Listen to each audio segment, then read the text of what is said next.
ভিডিওতে আমরা চতুর্থ শ্রেণীর তৃতীয় পর্যায়ক্রমিক মূল্যায়নের পরিবেশের 11 নম্বর স্কুলের প্রশ্নের উত্তরগুলো আলোচনা করব। একের কতে দিয়েছে, একের দাগেরগুলো এগুলো একটি বাক্যে উত্তর। 1 নম্বরের কতে বলেছে আত্মীয় কাকে বলে। লিখবে একই পরিবারের শাখা প্রশাখাকে একসঙ্গে আত্মীয় বলে। এটা তোমাদের মানুষের পরিবার ও সমাজ যে চ্যাপ্টারটা রয়েছে পরিবেশের, ওখানে 119 পৃষ্ঠাতে রয়েছে। খ বলেছে কোন সমাজে মা পরিবারের প্রধান, খাসিয়াদের সমাজে। গতে দিয়েছে সংস্কৃতি কাকে বলে। এটা তোমাদের আছে 122 পাতায়।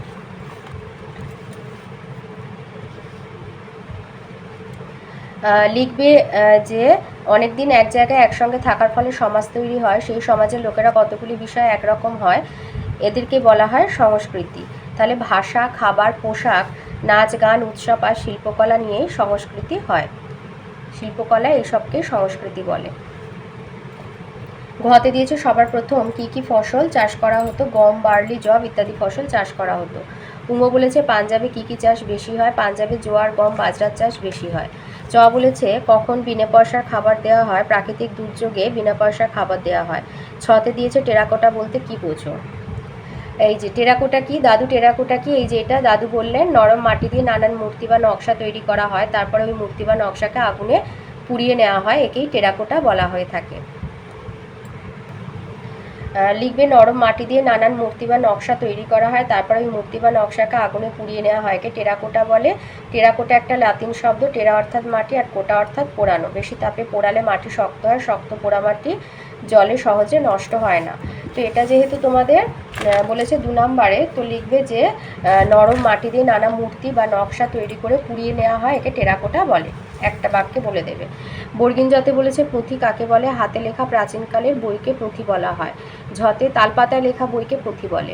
ঝতে ভাস্কর্য কি, এটা আছে তোমাদের 156 পাতায়। এই যে এটাই ভাস্কর্য। লিখবে পাথর বা অন্য কিছুর গায়ে খোদাই করে নকশা মূর্তি ফুটিয়ে তোলা হয়, একেই ভাস্কর্য বলে। ইংও দিয়েছে বিরসা মুন্ডা সংগ্রহশালা কোথায় আছে। বিরসা মুন্ডা সংগ্রহশালা রাঁচিতে অবস্থিত। 2 শূন্যস্থান পূরণ করো। ক ব্রোঞ্জ হলো তামা ও টিনের মিশ্রণ। ক্ষয়ে কেরোসিন হলো দাহ্য বস্তু। গ বাতাসে বেশি পরিমাণে থাকে নাইট্রোজেন গ্যাস। ঘ ক্যাসিনি শনি গ্রহের সন্ধানে গিয়েছে। শনি গ্রহের সন্ধানে গেছে ক্যাসিনি। তাহলে ক্যাসিনি শনি গ্রহের সন্ধানে গিয়েছে। উঙ্গ জামা মসজিদ বানিয়েছিলেন সম্রাট শাহজাহান। 3 আছে সঠিক উত্তরের মাথায় টিক চিহ্ন দাও। ক সূর্য মন্দিরে 12 জোড়া চাকা আছে। খ ব্রতচারী প্রতিষ্ঠাতা হলেন গুরুসদয় দত্ত। গ ডালে প্রচুর পরিমাণে প্রোটিন থাকে। ঘ আড়াবাড়ি জঙ্গল পশ্চিম মেদিনীপুরে অবস্থিত। উঙ কুলিক পক্ষী নিবাস আছে উত্তর দিনাজপুরে। 4 আছে টিকা লেখো, প্রত্যেকটার মান 2। কতে আছে ছৌ নাচ, এটা আছে তোমাদের বইয়ের 104 পাতায়। লিখবে যে পুরুলিয়া, বাঁকুড়া, মেদিনীপুর জেলাগুলোতে চৈত্র সংক্রান্তিতে অর্থাৎ বৈশাখ জ্যৈষ্ঠ মাসে শিবের গাজন মেলায় ছৌ নাচ হয়। রামায়ণ মহাভারতের গল্প দিয়ে তৈরি হয় ছৌ নাচের কাহিনী। ছৌ নাচে মুখোশ পরতেই হয়। আর এই মুখোশগুলো পুরুলিয়া জেলার জায়গায় জায়গায় ছড়িয়ে আছে। ছৌ নাচের মুখোশ বানানো শিল্পীরা খুব সামান্য জিনিস দিয়ে এগুলো তৈরি হয়। আঠালো মাটি, কাগজের মণ্ড, পাতলা কাপড়, চকচকে করার জন্য গর্জন তেল, আঠা, ধুনো, পাট, নকল চুল, পাখির পালক, রাংতা, পুঁতি, সলমা চুমকি এবং রং ব্যবহার করে এগুলো তৈরি করা হয়। ঘতে আছে বিষ্ণয়, এটা আছে বইয়ের 151 পাতায়। যেহেতু 2 নম্বরে, এখান থেকে এইটুখানি লিখবে যে প্রায় 550 বছর আগে জামভাজি নামে একজন খুব জ্ঞানী ব্যক্তি ছিলেন। তিনি মানুষকে পরিষ্কার পরিচ্ছন্ন শান্তিতে থাকতে আর পরিবেশ ভালো রাখতে ভালো ভালো উপদেশ দিতেন। তাঁর শিষ্যরা 29টা উপদেশ মেনে চলতো বলে তাদের বিষ্ণয় বলা হয়। 20 মানে 20 আর 9 যোগ করলে 29। বিষ্ণয়রা অকারণে গাছপালা কাটে না, কোনো পশু পাখির ক্ষতি করে না। খতে আছে সুন্দরলাল বহুগুণা, এটা আছে তোমাদের বইয়ের 152 পাতায়। সুন্দরলাল বহুগুণা হিমালয়ের গাছ বাঁচানোর জন্য এগিয়ে এসেছিলেন, এইটা লিখে দেবে যে আমাদের দেশের। লিখবে সুন্দরলাল বহুগুণা আগে কে লিখবে যে তিনি একজন পরিবেশবিদ, আর তিনি উত্তরভাগে হিমালয়ের যে গ্রামগুলোকে ঘিরে রেখেছে বন, সেই বন বাঁচানোর জন্য তিনি বনের গাছ বাঁচানোর জন্য তিনি এগিয়ে এসেছিলেন। লিখবে যে আমাদের দেশের উত্তরভাগ জুড়ে আছে হিমালয়, তারই নিচে অসংখ্য গ্রাম, গ্রামগুলোকে ঘিরে আছে বন। একসময় জ্বালানি আর কলকারখানার জন্য কিছু মানুষ গাছ কাটতে এলো, গ্রামের মানুষ গাছকে জড়িয়ে ধরলো, সবাই মিলে বাধা দিল। সুন্দরলাল বহুগুণা তিনি গ্রামের মানুষদের বুঝিয়েছিলেন, গোটা হিমালয় জুড়ে হাঁটলেন। তখন ভারত সরকার হিমালয়ের নিচে জঙ্গলের গাছ কাটা নিষিদ্ধ করলেন। গ্রামের মানুষেরা এইভাবে নিজেদের পরিবেশ নিজেরাই রক্ষা করলো। ঘতে আছে পিংলার পটচিত্র সংগ্রহশালা, এটা আছে বইয়ের 159 পাতায়। নয়া পিংলার পটচিত্র সংগ্রহশালা পশ্চিম মেদিনীপুরের পিংলা গ্রাম রং বেরঙের পটচিত্রের জন্য বিখ্যাত। কাপড়ে বা কাগজের ওপর নানা রঙের ছবি আঁকা, ঘরে ঘরে নানা পটচিত্র রাখা আছে। কিছু কিছু পটচিত্র বেশ পুরানো। উঙোতে আছে মহাত্মা গান্ধী, এটা আছে তোমাদের বইয়ের 160 পাতায়। প্রথমে দেবে মহাত্মা গান্ধীর পুরো নাম আর জন্মসালটা, যে গান্ধীজির পুরো নাম মোহনদাস করমচাঁদ গান্ধী। 1869 সালে 2রা অক্টোবর তার জন্ম হয়।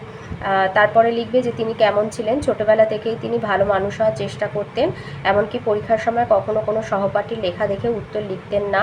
একবার তেমন সুযোগ পেলেও গান্ধীজি পাশের ছাত্রের দেখে উত্তর লেখেননি। ছোট থেকেই তার সততা আর সত্যের প্রতি আগ্রহ ছিল, আর বড় হয়ে তিনি তাই সত্যগ্রহের ওপরে বেশি জোর দিয়েছিলেন।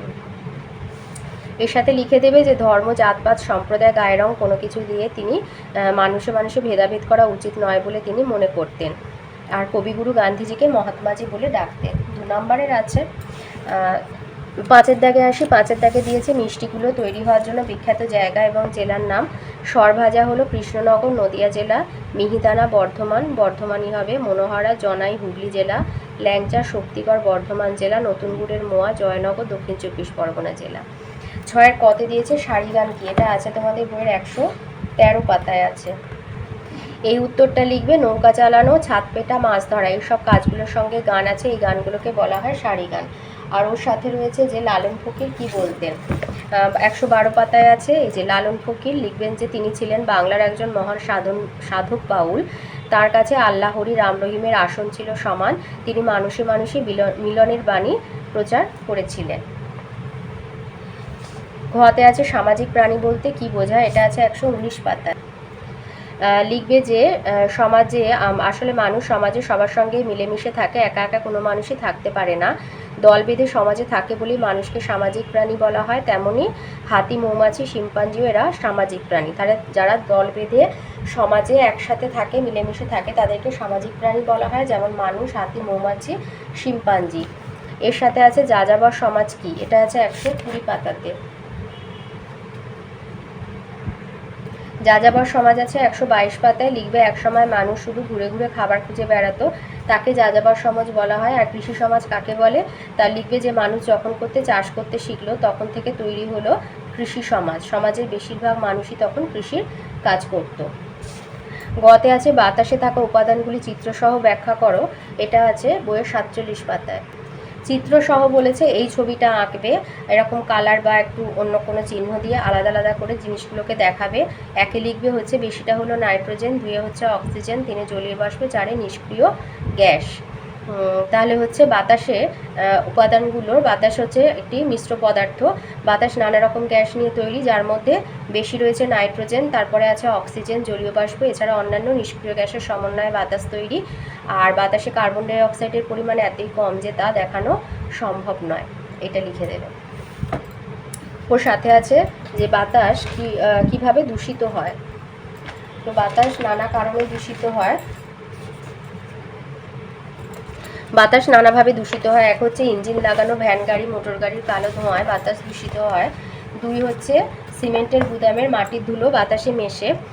3 গাড়ি রং করার গ্যারেজ থেকে রঙের কণা বাতাসে মেশে। 4 পালিশের কারখানা থেকে বিষাক্ত অ্যাসিডের ধোঁয়া বাতাসকে দূষিত করে। 5 সিগারেট খাওয়ার ফলে তামাকের ধোঁয়া ও ডাস্টবিনের পচা আবর্জনার গ্যাস বাতাসে মিশে বাতাসকে দূষিত করে তোলে। তো এই সমস্ত কারণে এইভাবে বাতাস দূষিত হয়। ঘ দিয়েছে বিষ্ণুপুর সম্পর্কে কি জানো তা লেখো। বিষ্ণুপুর সম্পর্কে কি জানো, এটা লিখবে যে বিষ্ণুপুর হচ্ছে লাল মাটির জায়গা, ওই মাটি পুড়িয়ে ইট দিয়ে বানানো হয়েছে নানা মন্দির। মল্ল রাজাদের নামে একসময় বিষ্ণুপুরের নাম ছিল মল্লভূম, মানে মল্ল রাজাদের ভূমি বা অঞ্চল। তাদের সময় এমন অনেক মন্দির বানানো হয়েছিল। রাসমঞ্চ, মন্দিরের গায়ে টেরাকোটার নানা কাজ সত্যি খুব সুন্দর, তবে কোথাও কোথাও মন্দিরের গায়ে লোকেরা আঁচড় কেটেছে, সেগুলো দেখলে খুবই খারাপ লাগে। তারপরে আছে স্থাপত্য কাকে বলে আর সব স্থাপত্য কি সৌধ, এটা আছে তোমাদের বইয়ের 156 পাতায়। স্থাপত্য কাকে বলে এটা লিখবে এইটা, যে পুরনো দিনের বাড়ি, মন্দির, মসজিদ, গির্জা এইসবকে স্থাপত্য বলা হয়, যেমন কোণারকের মন্দির, বিষ্ণুপুরের রাসমঞ্চ। তার সাথে লিখবে যে সব স্থাপত্য কি সৌধ না, সৌধ একটি স্থাপত্য কিন্তু তার সঙ্গে কারো না কারো স্মৃতি জড়িয়ে থাকে, তাই সব স্থাপত্যই সৌধ নয়। তো এই ছিল আজকের আমাদের পরিবেশের তৃতীয় পর্যায়ক্রমিক মূল্যায়নের 11 নম্বর স্কুলের প্রশ্নের উত্তরগুলো।